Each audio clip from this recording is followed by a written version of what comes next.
Olá a todas e todos, eu sou Pedro Augusto, do portal Cidadão Cidade, o portal de entrevistas de Campinas. Eu estou aqui hoje com João Pedro da Paz, um companheiro de portal, que é uma pessoa que tem me ajudado muito a fazer esse trabalho.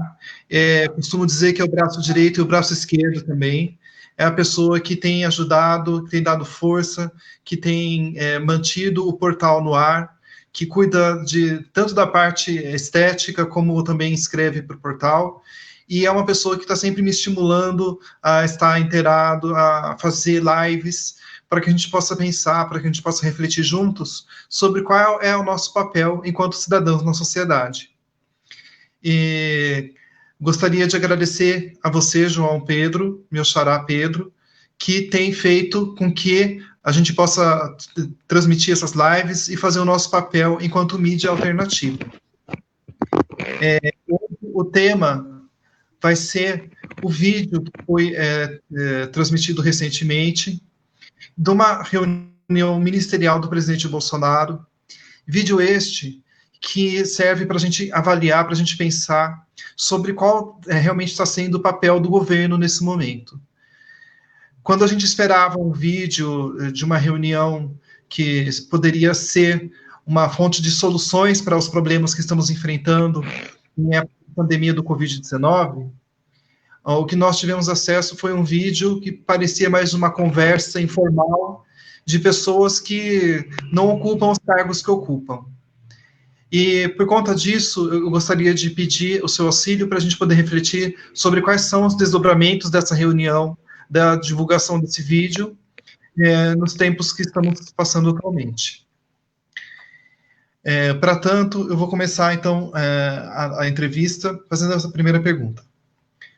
O conteúdo do vídeo da reunião do presidente Bolsonaro foi superestimado, no seu ponto de vista? Isso perto do que era esperado, pode-se dizer que a montanha pariu um rato?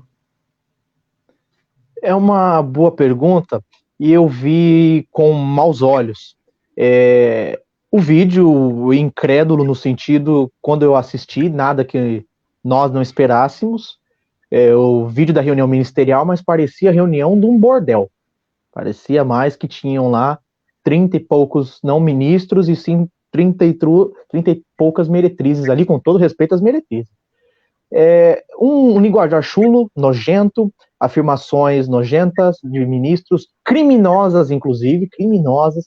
Entretanto, em particular do presidente da República, me chamou muito a atenção, e eu sei que eu vou ser linchado pelo que eu vou falar amanhã, hoje no caso, mas eu não vi, juridicamente falando, que tenha ali, em particular, crime tipificado.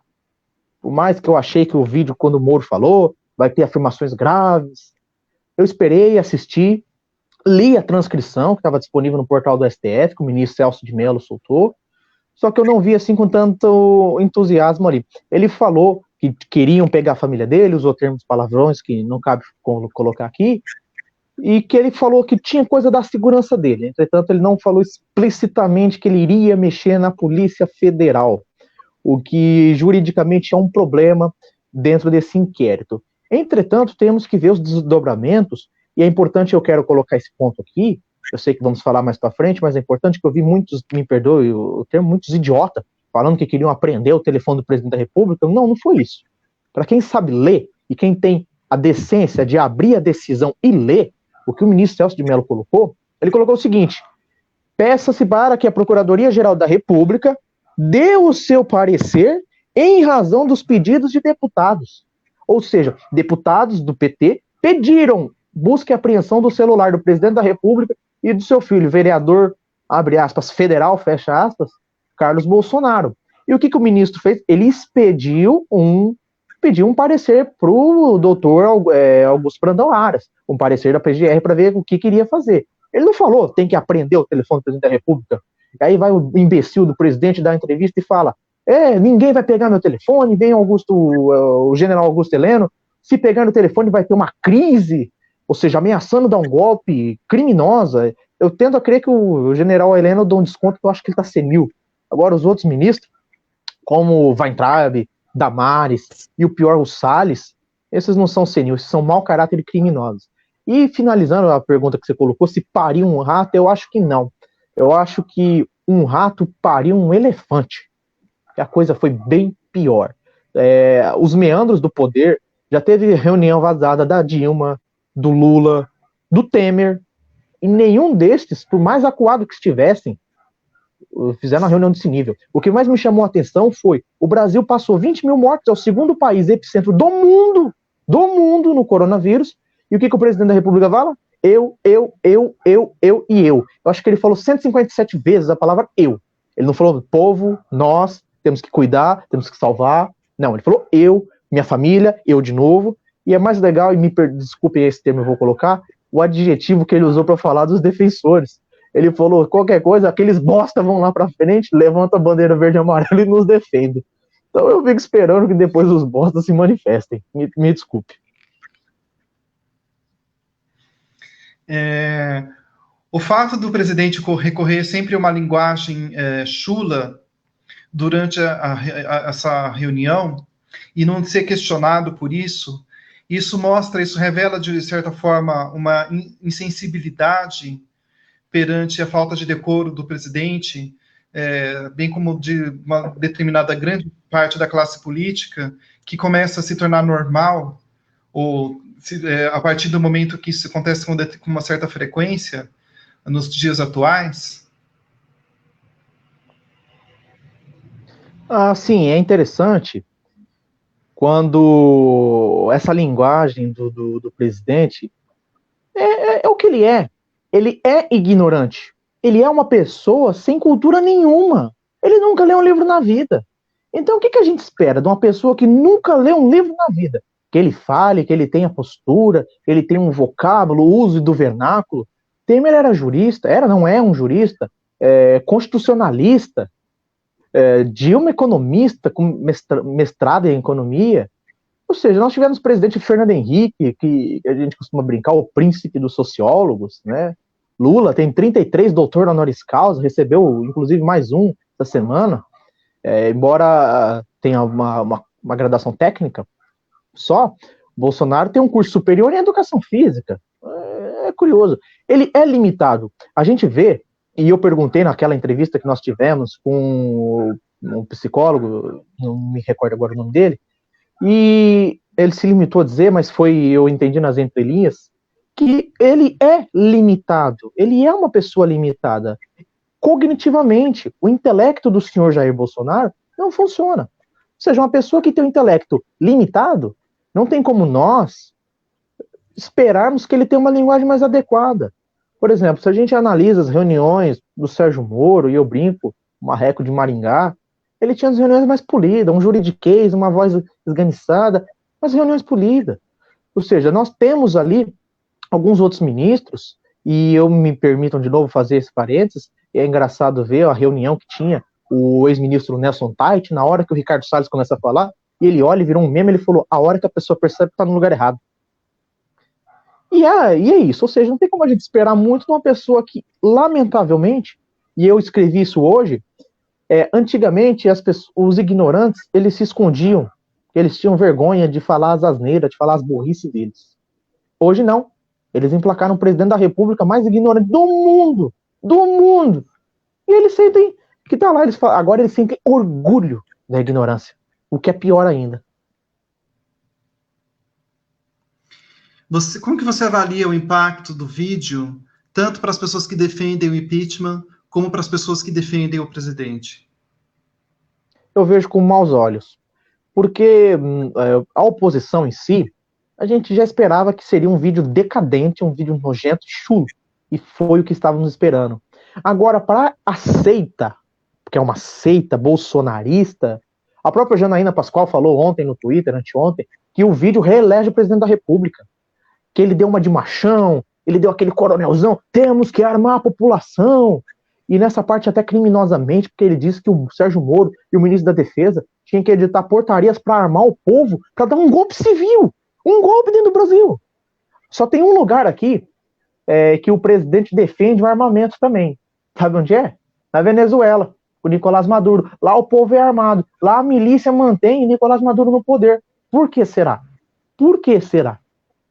E o presidente da República, que já bateu continência para Hugo Chávez, líder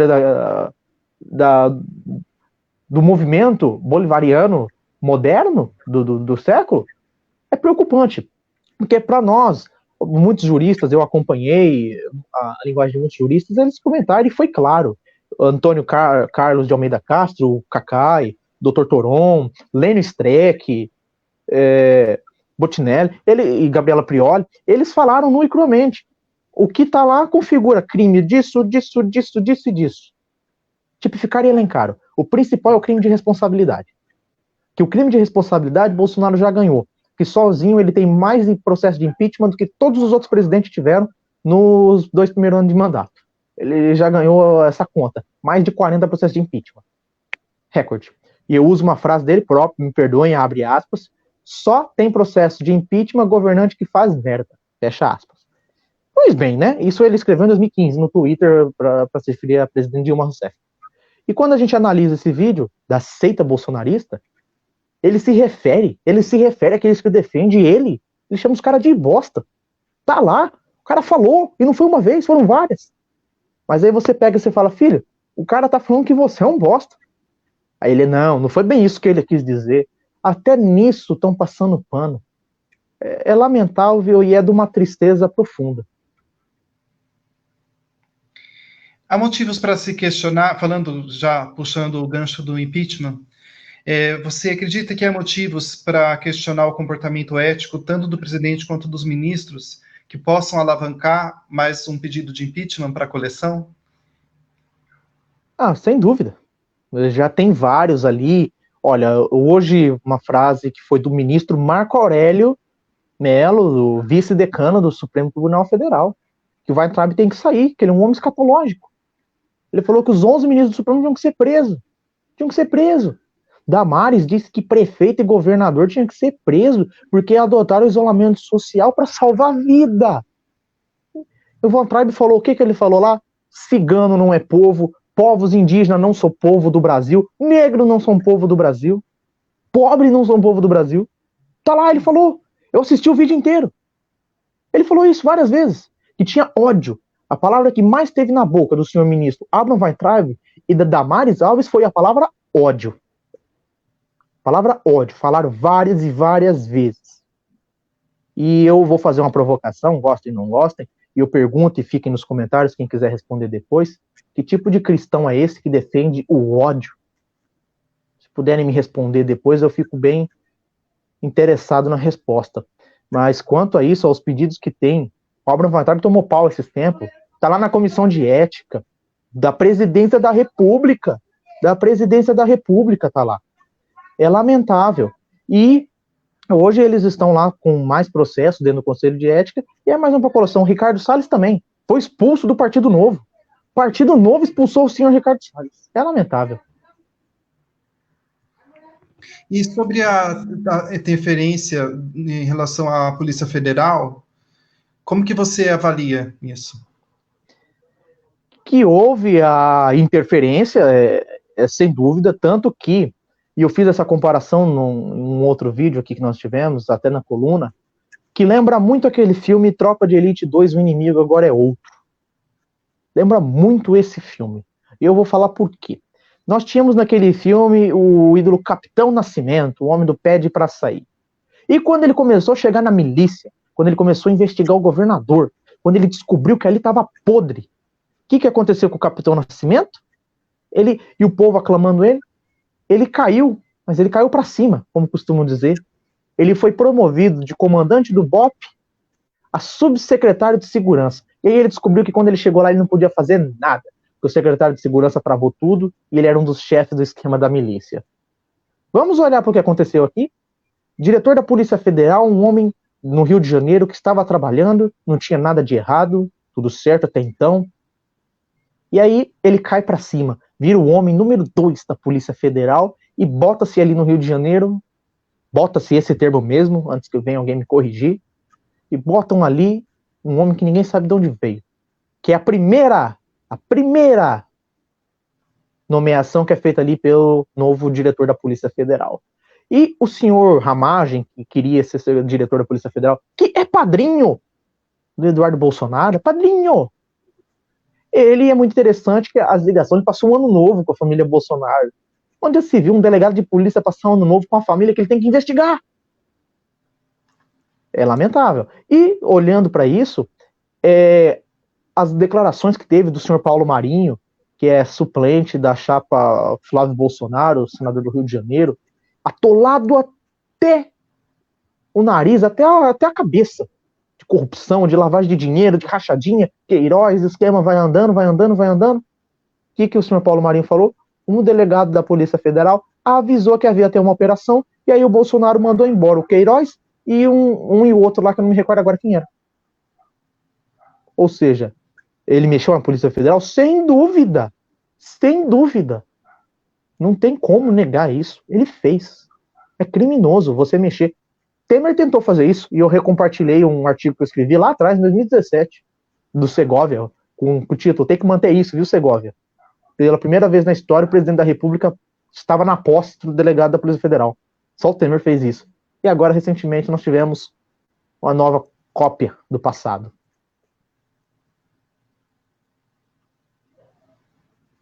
Mal foi feita a divulgação do vídeo e a gente já tem o chamado Bolsominion arrependido, né? O Datena fez uma afirmação de que ele não pretende mais entrevistar o presidente Bolsonaro. Esse efeito é um efeito que já é conhecido da gente, né? Quando o Collor foi eleito, depois que ele sofreu o processo de impeachment, inclusive artistas da época que o defenderam, que o apoiaram na campanha, sumiram do mapa, desapareceram. Então é bem interessante, porque enquanto é conveniente, essas pessoas... O Fagner, por exemplo, o cantor, ele já disse que se arrependeu de ter votado no Bolsonaro, de, enfim, ter apoiado ele. Você acha que vai ter esse movimento, que isso vai se repetir? Isso é, as pessoas que apoiaram o Bolsonaro sendo alimentadas por um antipetismo cego? Não que o PT não tenha cometido suas falhas, afinal de contas, criticar o Bolsonaro não significa necessariamente ser petista. E você ser de esquerda também não significa você ser petista. Ou tapar os olhos para os erros que foram cometidos durante o governo, a administração, tanto do Lula como da Dilma, que estimularam o consumo, que, enfim, retiraram taxas de impostos e que acabou, de certa forma, aquecendo a economia. Mas, assim, poderiam ter investido muito mais na questão da educação, que hoje em dia a gente vê como faz falta. Afinal de contas, quando você tem um presidente que fala tudo o que falou, se a gente fosse fazer aqui uma retrospectiva de todas as coisas absurdas que foram ditas pelo presidente Bolsonaro, a gente teria que fazer uma live só sobre esse tema. Aliás, seria uma live bem interessante, né, João? A gente fazer uma compilação sobre todas as coisas absurdas que foram ditas pelo presidente, frases machistas, homofóbicas, que durante a ditadura deveria ter matado 30 mil, que inclusive o Fernando Henrique deveria ter ido junto, que se o filho dele fosse gay deveria apanhar, chamando negros quilombolas por arrobas, peso em arroba. Então, com tudo isso, mesmo assim, ou seja, com essas verdades sendo esfregadas nas nossas caras, algumas pessoas ainda tiveram a capacidade de ignorar tudo isso. Mas agora, com esse vídeo, o Datena foi o primeiro a tentar, vamos assim dizer, posar de isentão, afirmando que não vai mais entrevistá-lo. Você acha que esse vai ser um efeito pós-bolsominions arrependidos?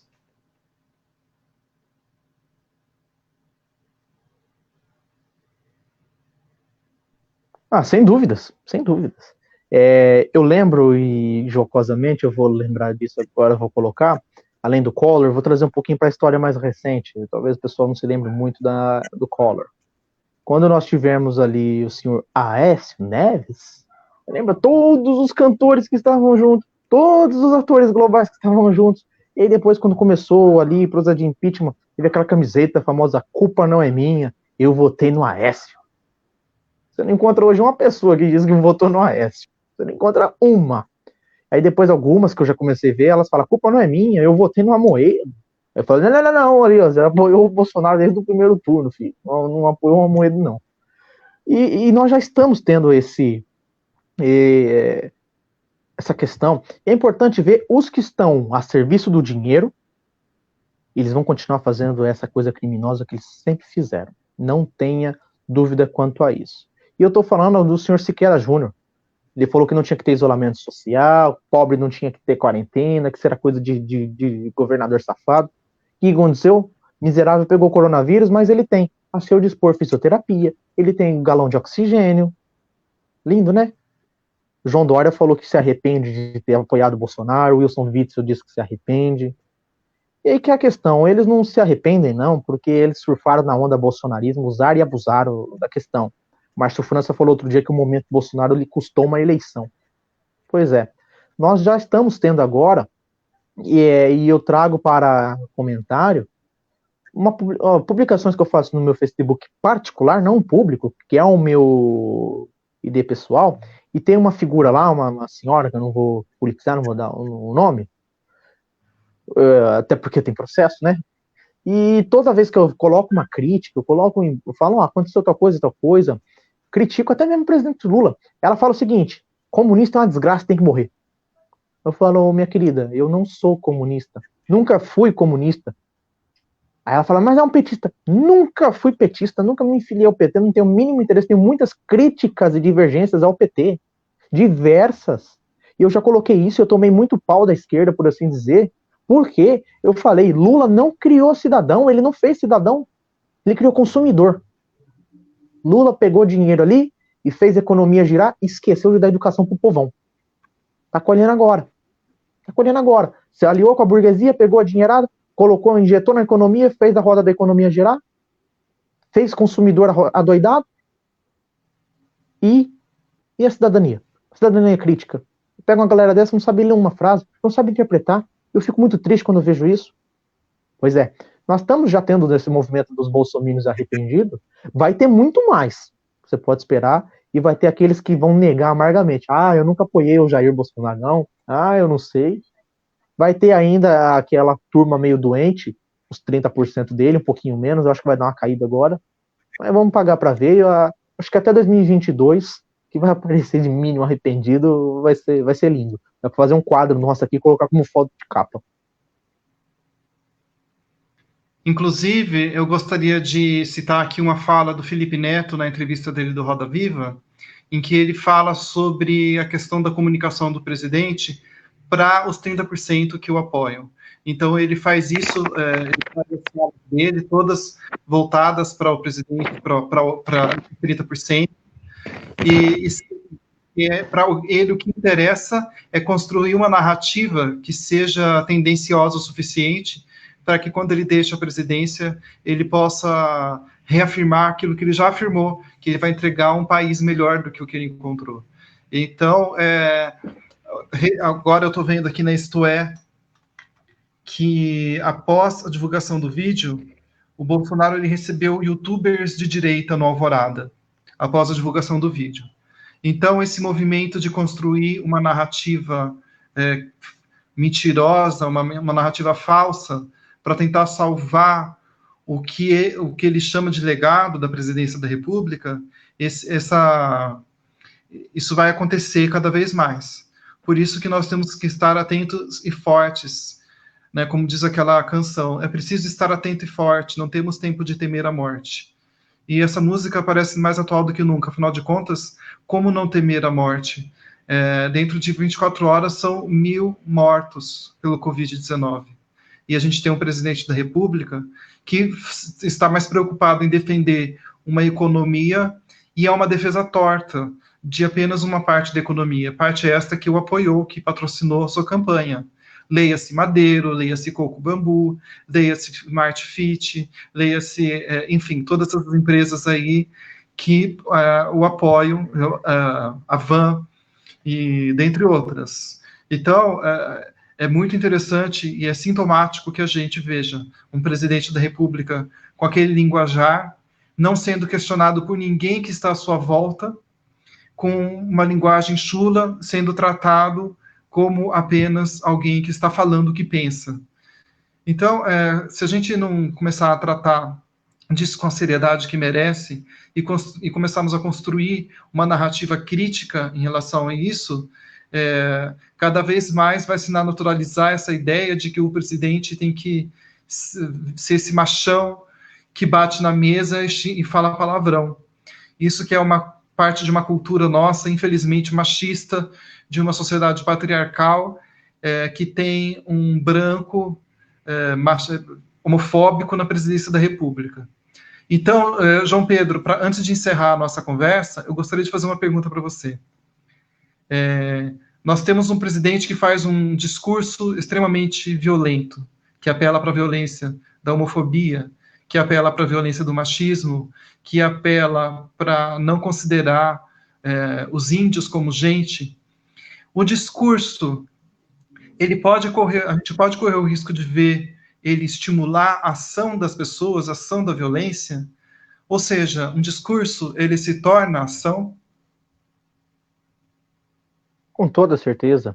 Eu faço um paralelo, e você começou citando bem, que ele recebeu youtubers de direita, está preocupado com a ênfase da economia, e eu faço um paralelo histórico, e isso até podemos convidar para uma outra oportunidade, o professor Gilberto Calil, que na Alemanha nazista, Hitler ascendeu ao poder, foi patrocinado por diversos publicitários, mídia, indústria alemã, que dizia que tinha que acabar com aquilo que chamavam de comunismo, de socialismo da época. E ele elevou Joseph Goebbels, a prova viva de que o discurso mentiroso, e ele fala, conte uma mentira 1000 vezes, ela se torna verdade.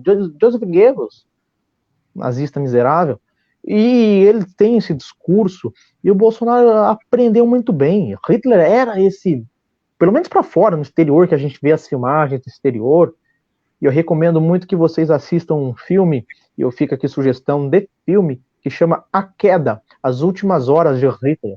Ele é ali um filme interpretado pelo Bruno Ganz, já falecido em memória, e ele conta a perspectiva de uma secretária nazista ali, que Traudl Jung, o nome dela, e ele fala como que era o Hitler no seu interior.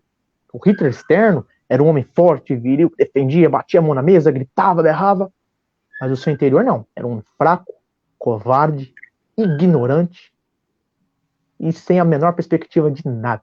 Tanto que se suicidou e levou a Alemanha ao colapso. É importante colocar isso, mas preferem não ver a história. E quando nós trazemos para cá, e eu lembro que durante a campanha, o mestre Moa, do Catendê, um grande professor de capoeira, foi brutalmente assassinado por militante bolsonarista. Ele falou que não ia votar no Bolsonaro, que ele ia votar no PT, porque ele não votava no ódio, no discurso de ódio. E eu faço uma crítica aqui também ao PT.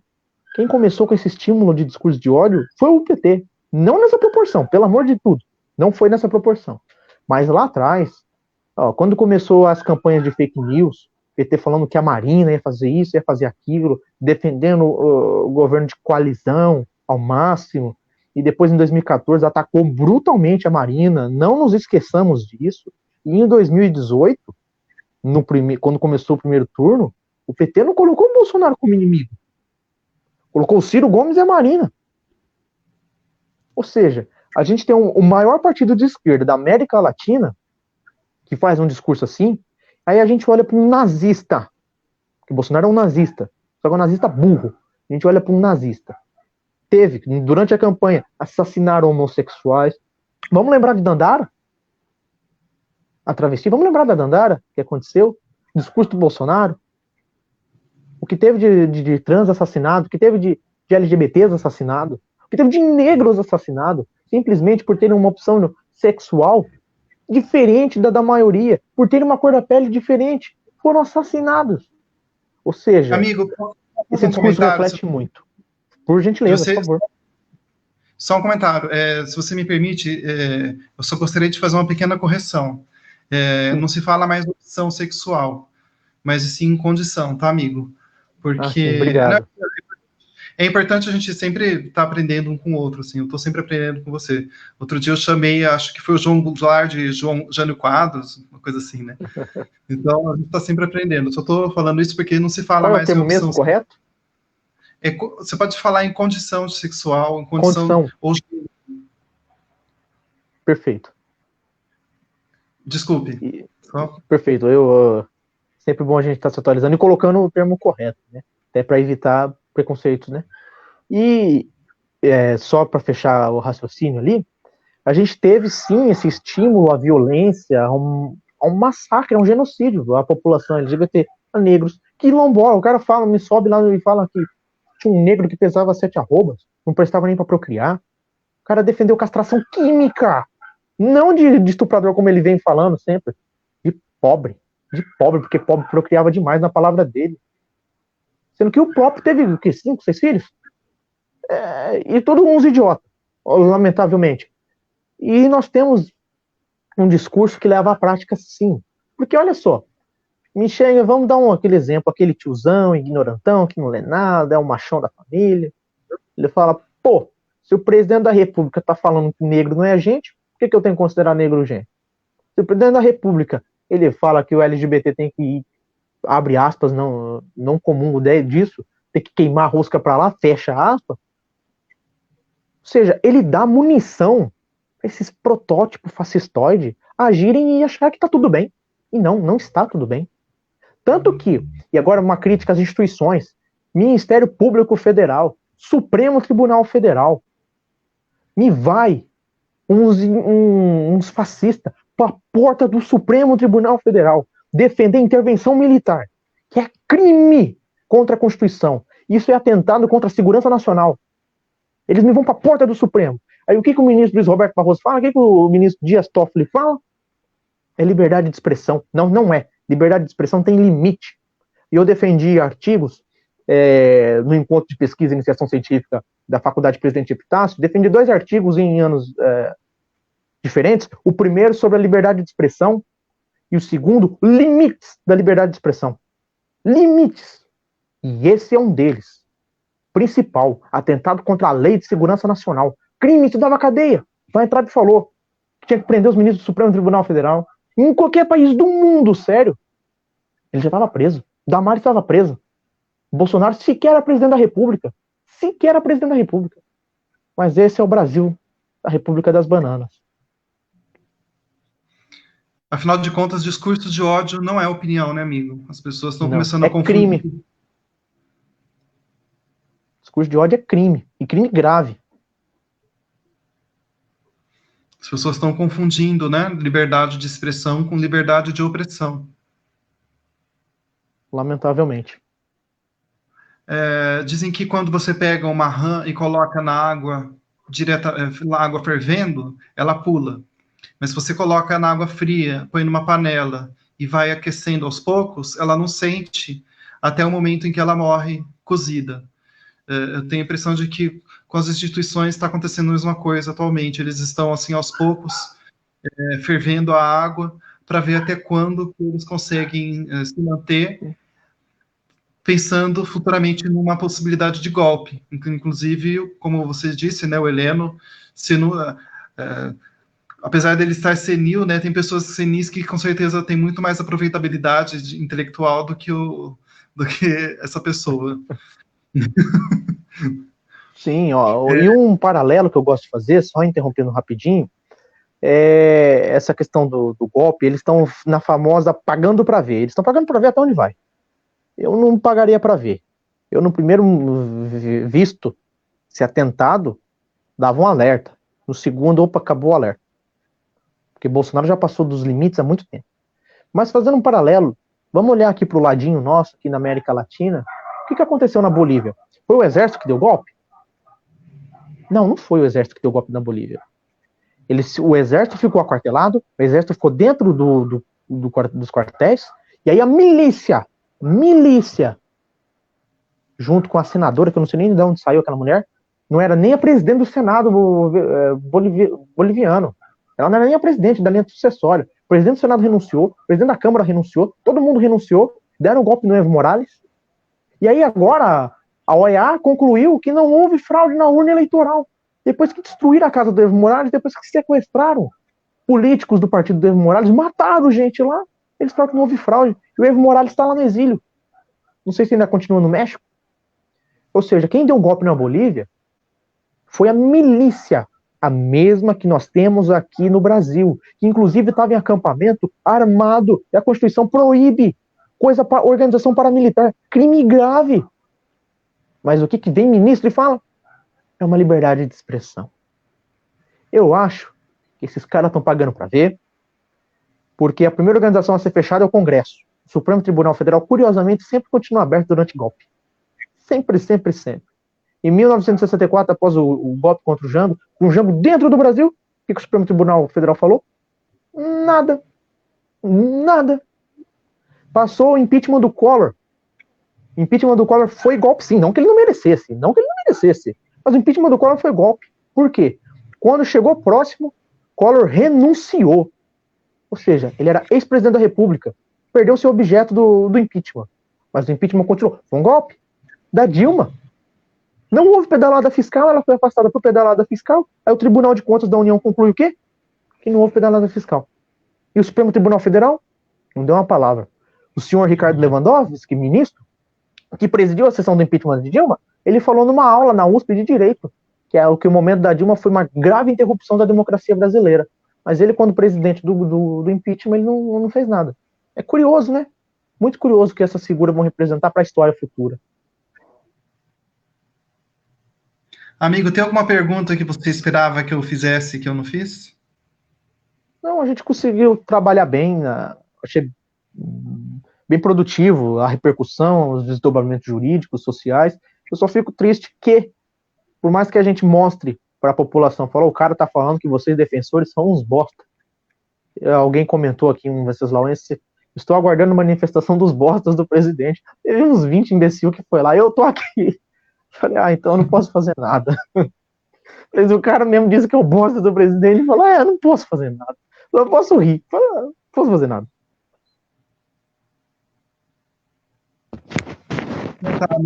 Estamos no meio do olho do furacão, tentando segurar em algo que a gente possa chamar de fixo. Enquanto a gente está no meio do olho do furacão, tudo em volta está assim, literalmente pelos ares. Quando o furacão passa, quando ele vai embora, a gente consegue ver o estrago que ficou, a gente consegue ver ele de longe, e ele fica até um pouco menor do que ele parece. É isso que se chama de distanciamento histórico. Isso que nós estamos fazendo aqui agora é uma análise que a gente está levando em consideração, inclusive, o calor do momento.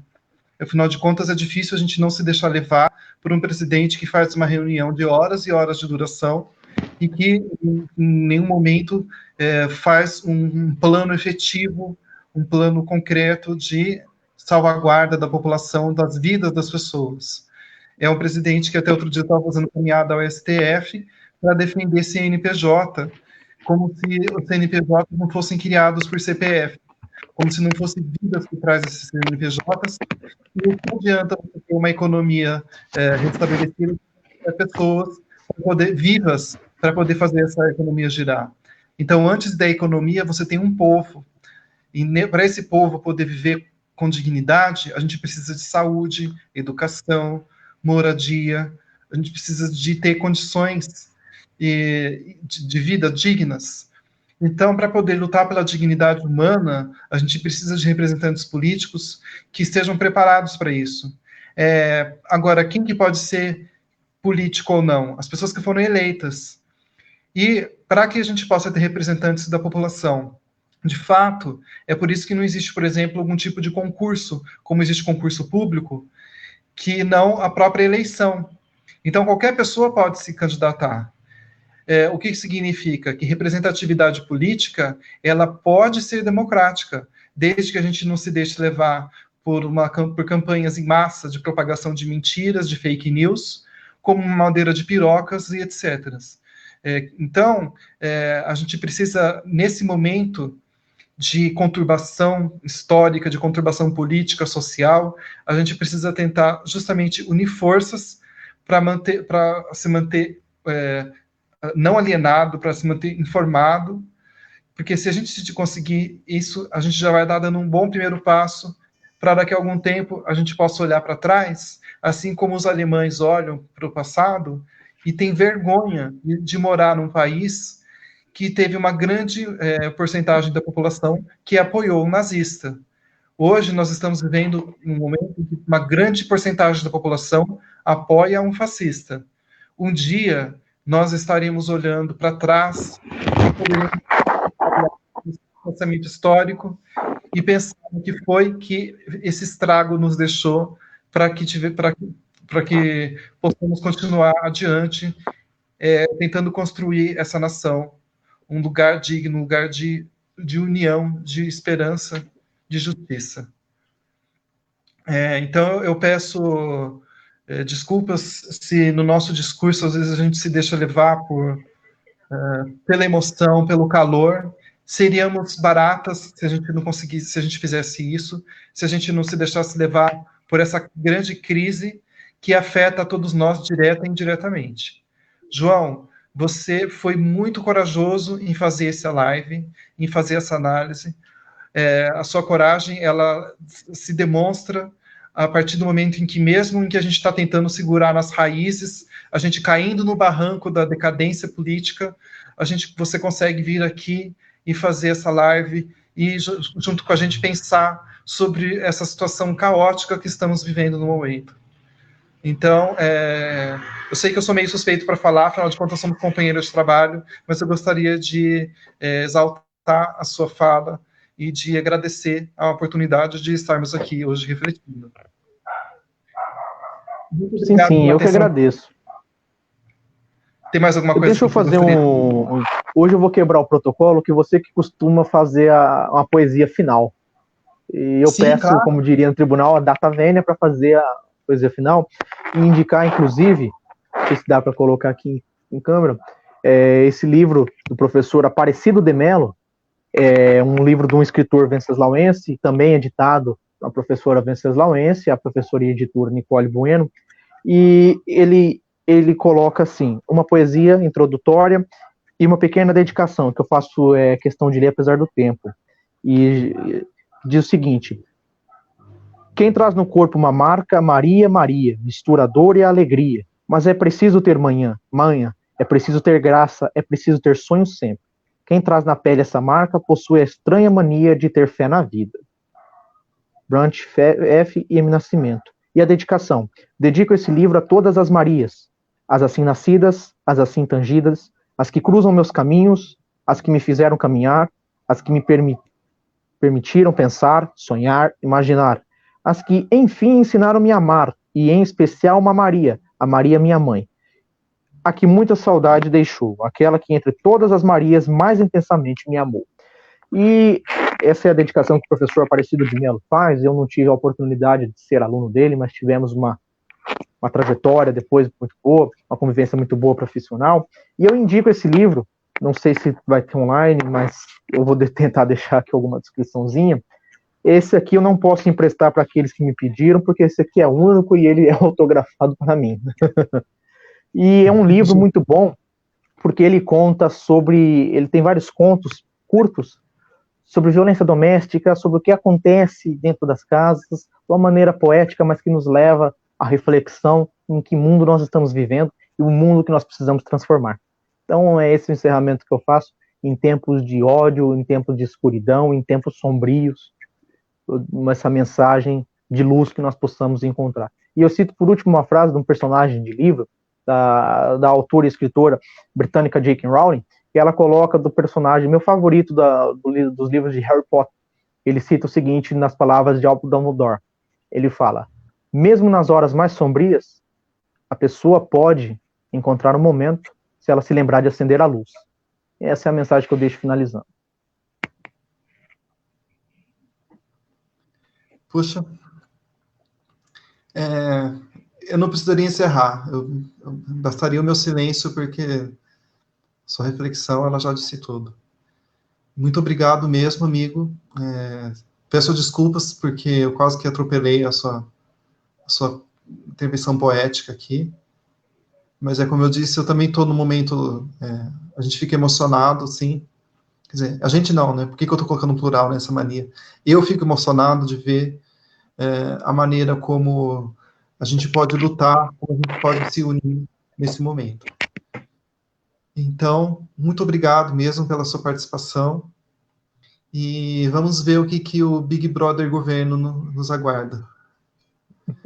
Exato. Até mais. Até mais, boa noite. Boa noite a todas e todos, muito obrigado.